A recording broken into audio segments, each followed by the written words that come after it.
Thanks for joining us from the Ohio AgNet Voice You Know with the News You Trust studio, sponsored by BASF, where you can count on the trusted performance of Alivo seed treatment to protect your soybean crop. I am Allison Kinney. Good afternoon. Let's take a look at the headlines. A human case of New World screwworm was reported by the Centers of Disease Control after being discovered earlier this month.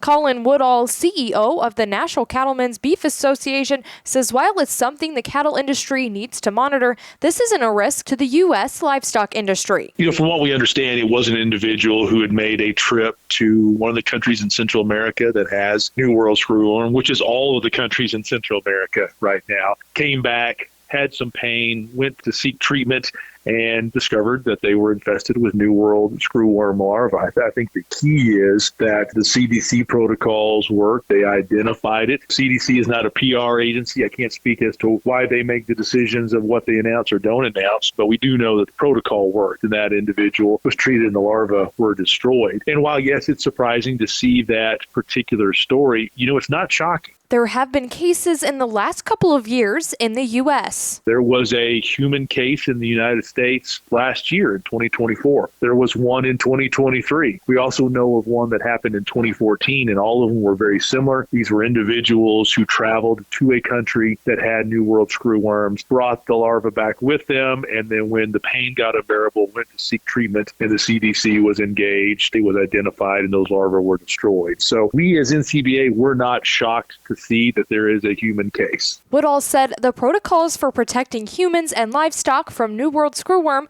worked as intended. I think for us, as we are taking a serious approach to protecting ourselves from New World screwworm, the things that we're looking at is one, did the protocols work? And it's obvious that the protocols worked. And let's think about this for a minute from a human standpoint. If you go travel and somehow the New World screwworm female lays its eggs somewhere in your body, you come back to the United States, you're going to have excruciating pain because these larvae, these maggots, are going to be eating you alive. So you're going to go seek some sort of treatment. The human infection had no chance to spread because of how quickly the person went to the doctor. This is not a situation where it's a tick bite or a mosquito bite and you might scratch it and not necessarily think twice about seeking treatment until further down the line. This is not a situation where those larvae are going to then exit the human, pupate, and become the fly, because that pain is just so excruciating. So CDC's approach, CDC's protocols, and the information that they have out there in the medical community obviously work. So that is probably the biggest takeaway we need to understand. Again, Colin Woodall of the NCBA. Also in the headlines, the Environmental Protection Agency announced the decision to exempt some of the small refineries from blending biofuels in their supplies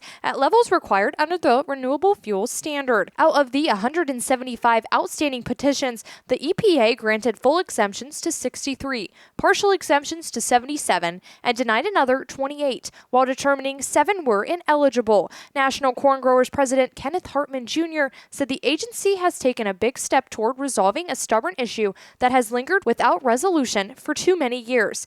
Small refineries are allowed to submit petitions to the EPA each year requesting hardship exemptions from requirements under the Renewable Fuel Standard. The standard was signed into law in 2005 and requires refineries to include 10% biofuel blends in their fuel production. With government reports projecting record corn yields this year, we want the Renewable Fuel Standard implemented precisely as it was intended, Hartman Jr. said. To wrap up the headlines, the Environmental Protection Agency announced the decision to exempt some of the small refineries from blending biofuels in their supplies at levels required under the Renewable Fuels Standard. Out of the 175 outstanding petitions, the EPA granted full exemptions to 63, partial exemptions to 77, and denied another 28, while determining 7 were ineligible. National Corn Growers President Kenneth Hartman Jr. said the agency has taken a big step toward resolving a stubborn issue that has lingered without resolution for too many years. Small refineries are allowed to submit petitions to the EPA each year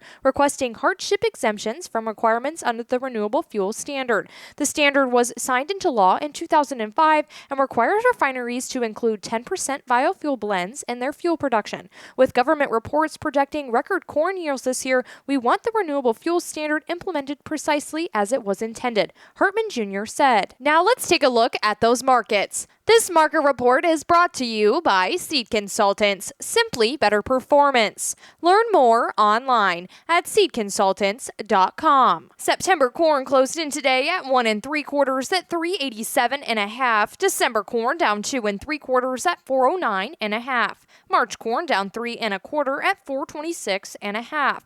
September soybeans up 3 1/4 at 1028 3/4. November soybeans up 1 3/4 at 1049.5.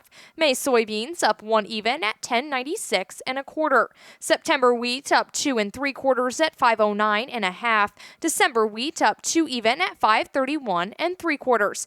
August live cattle up 227 at 242.50, and October live cattle up 137 at 238.20. This is the Ohio AgNet.